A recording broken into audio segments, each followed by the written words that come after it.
Steve, welcome to Nutrition and Wellness Consulting. Thank you. Yeah, so tell us what got you to Nutrition and Wellness Consulting. I learned of Dr. Bativia through Dave Lawrence at Mecca Gym. I had, a year ago December, I'd had an issue with food getting caught in my esophagus, and that had been going on for a couple years. And as of December 2nd of 2014, or excuse me, 13, I was eating dinner.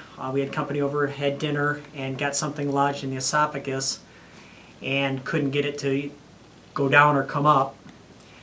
Went to bed with it that way. Next morning, still wasn't able to get anything to go through. So through the course of the day, I'd hoped that it would pass. It didn't.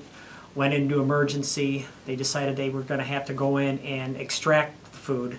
And when they did that, then they found that I had a 1-inch tear in the lining of the esophagus. The doctor at that point who performed the procedure had asked me what I thought was the issue, and I told him poor eating habits. I eat too fast. I don't chew my food. And I just thought over a period of time that just played a lot of havoc on the esophagus.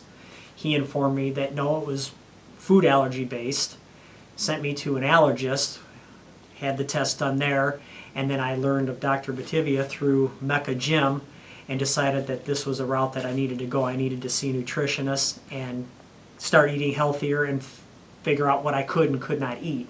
And through blood work and, basically through the blood work and then letting her do her thing as far as going over the blood work and the food sensitivity charts, we came up with a food plan. So what was the official diagnosis that you got from your GI doctor?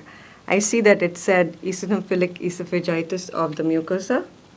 Yes, basically, yes. And then we did run a few labs with regards to your food sensitivities, and we also did some food allergy tests on you. Yes. And how do you think, how restrictive was the food plan? I will say the first 3 weeks was probably the most difficult because I was very limited in what I could have.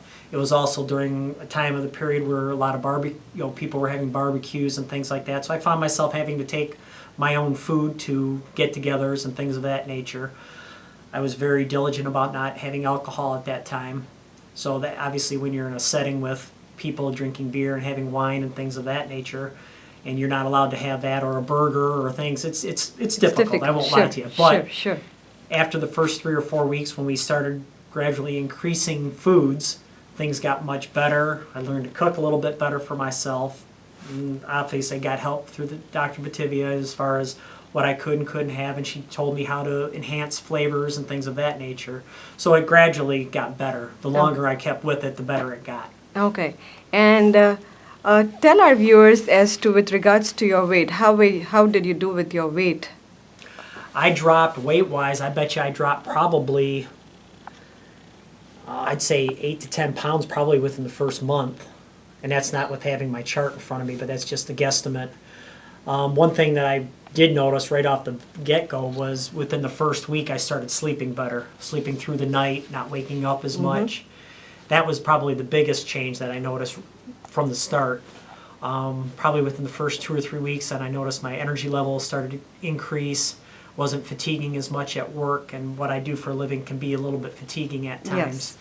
And then just the longer I stuck with it, the things snowballed in a positive manner.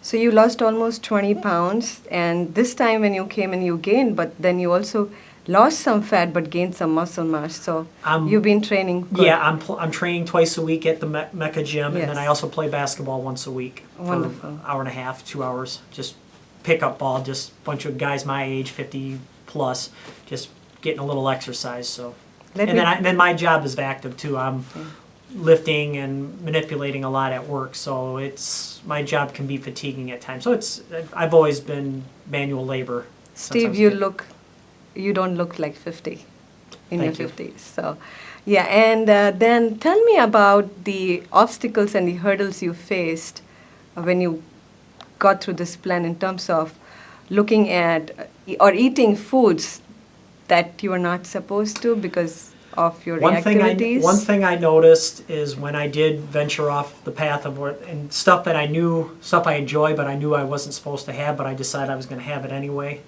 It almost, as simplistic as it sounds, it just felt like somebody was taking a grip on my esophagus and just lightly squeezing it. And that's the best way I can describe it. I could feel immediately I could feel the restriction starting to happen.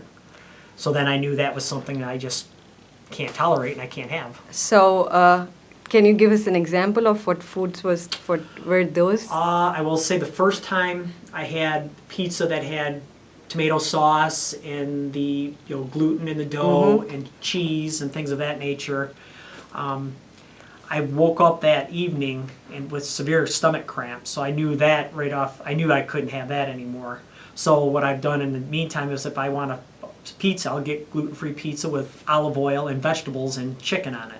Sure. So it's a healthier. It's obviously it's not the greatest choice, but if I want pizza, that's the kind of pizza I order now. Yeah. And those were the same foods that you were reactive on your Yes, you were allergic and reactive yes, tomato like tomatoes, tomato sauce. Sure. Dairy. I'm Dairy. not supposed to have. Yeah. I will say I've had eggs on a couple of occasions. The first time I had like an egg sandwich from either like a Tim Hortons or something like that if I was in passing and I just was very hungry. The first time and the only time I felt that restriction. I have had that probably 2 or 3 times since that occasion and have not had an issue. Yeah, so now we are planning to reintroduce those foods that you've been reactive to and that you have been eliminating for almost 5 months now? Probably longer than that, I'm guessing. So what is one of the advice that you would give to your viewers and people who have eosinophilic esophagitis? Listen allergies? to your body. Yes. And don't think it's like I did. Think it's just bad eating habits. More often than not, it probably is inflammation, and it is things that we're ingesting and feeding ourselves. What I tell my clients is, we are what we eat. If you eat poorly, you're going to feel poorly and have ill effects from it. So, that's the best thing. I just listen to your body. Wonderful. Thank you so much, Steve. And is You're this welcome. okay if I put this on my website or Yes, for viewers? whatever you want to do. Thank you.